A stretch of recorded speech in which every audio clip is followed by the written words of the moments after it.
व्यापारी की चार पत्नियां। शहर में एक अमीर व्यापारी अपनी चार पत्नियों के साथ रहता था। वह अपनी चौथी पत्नी को अपनी बाकी पत्नियों से ज़्यादा प्यार करता था। वह उसे खूबसूरत कपड़े खरीद के देता और स्वादिष्ट मिठाइयाँ खिलाता।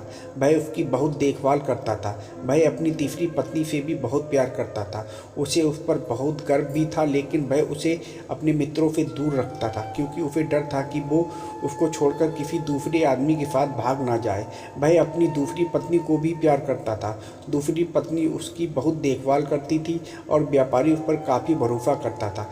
जब भी व्यापारी को कोई परेशानी होती थी तो वह अपनी दूसरी पत्नी के पास ही जाता था और वो व्यापारी की हमेशा मदद करती थी और उसे बुरे समय से बचाती थी। व्यापारी की पहली पत्नी बहुत वफादार साथी थी। वह घर की देखभाल करती थी। पहली पत्नी ने व्यापारी की धन दौलत और व्यापार बनाए रखने में बहुत अहम भूमिका निभाई थी, लेकिन व्यापारी अपनी पहली पत्नी को प्यार नहीं करता था, ना तो देखता ना ही उसकी देखभाल करता था। लेकिन पहली पत्नी व्यापारी को बहुत प्यार करती थी। एक दिन व्यापारी बीमार पड़ गया।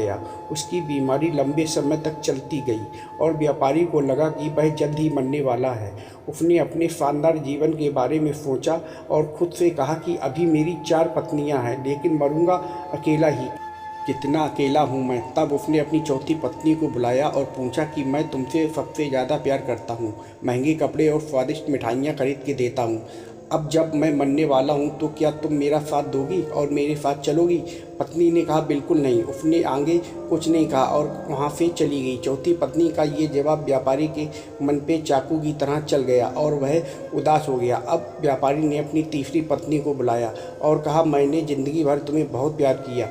अब जब मैं मरने वाला हूँ तो क्या तुम मेरा साथ दोगी और मेरे साथ चलोगी? तीसरी पत्नी ने जवाब दिया, नहीं, और कहा कि यहाँ ज़िंदगी बहुत अच्छी है, मैं तुम्हारे मरने के बाद किसी और के साथ शादी कर लूँगी। व्यापारी का दिल डूब गया। तब उसने दूसरी पत्नी को बुलाया और कहा कि जब भी मैं किसी परेशानी में होता हूँ तो तुम्हें याद करता हूँ और तुम हमेशा मेरी मदद करती हो। अब मुझे दोबारा तुम्हारी मदद की ज़रूरत है। जब मैं मर जाऊंगा तो क्या तुम मेरा साथ दोगी और मेरे साथ चलोगी? तीसरी पत्नी ने जवाब दिया, मुझे माफ़ करना, इस बार मैं तुम्हारी मदद नहीं कर सकती। हाँ, कब्र में तुम्हें दफनाने तक तुम्हारा साथ जरूर दे सकती हूँ। इस उत्तर से तो जैसे व्यापारी पर बादल ही फट पड़ा। तब एक आवाज़ आई, मैं तुम्हारा साथ दूंगी और तुम्हारे साथ चलूँगी जहाँ तुम जाओगे। व्यापारी ने देखा ये पहली पत्नी की आवाज़ थी। वो काफ़ी दुबली पतली थी, जैसे कि कुपोषण से पीड़ित हूँ। व्यापारी ने कहा, मुझे तुम्हारी बहुत देखभाल करनी चाहिए थी, जितनी मैं कर सकता था। दरअसल हम सबकी जीवन में चार पत्नियाँ होती हैं। चौथी पत्नी हमारा शरीर होता है। हम इसे जितना खिला लें, इसे सुंदर बनाने में जितनी कोशिश कर लें, जितना समय लगा लें, लेकिन मृत्यु प्राप्त होने पर ये शरीर हमें छोड़ देगा। तीसरी पत्नी है हमारी संपत्ति। जब हम मर जाएंगे तो ये दूसरे के पास चली जाएगी।